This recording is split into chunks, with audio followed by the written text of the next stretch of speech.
Hello, this is Basil with Tech Sparks. It's a pleasure to welcome our guest today, Dan Stuart, who founded and was the CEO of Gonabit, which was acquired by Living Social in June of 2011.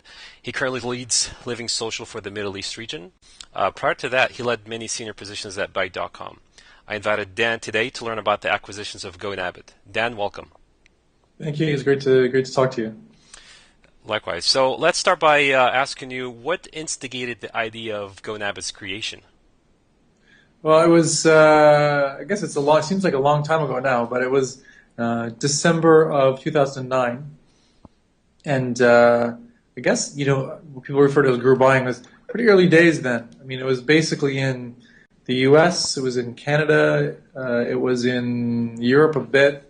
But even then, it wasn't really talked about that much. So here you hear about, sites here, sites there, and whatever. And it was kind of like, it might have been in other places, but it wasn't really that, it didn't really kind of rise to like the conversation, in the real topic that it has in the last year or so.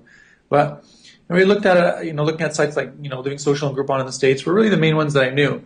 And, looking at it as, not necessarily this great heritage of e-commerce that exists in the Middle East, but much more kind of how, daily deal sites in the sense are kind of an easy in for e-commerce into markets, so we don't ship product, I don't, like, my product is a voucher that goes by email, so that I kind of get around barriers of things like poor address systems and referential addressing and PO boxes and this type of thing. All I need to know is email address, right? And so looked at it as maybe an easy in or an easier, in for e-commerce into a market where traditionally there hasn't been very much at all, if any.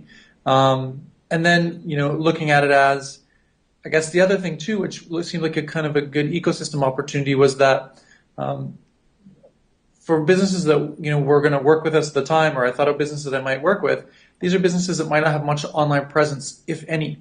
And so it was an opportunity really to, not necessarily drive traffic to their online presence, but actually be their online presence, for those couple of days, while that person was running. So it was really kind of those kind of things. So very different reasons, I guess, why, someone might think to start a site like this somewhere else, but, it seemed like worthwhile challenges to approach in this part of the world.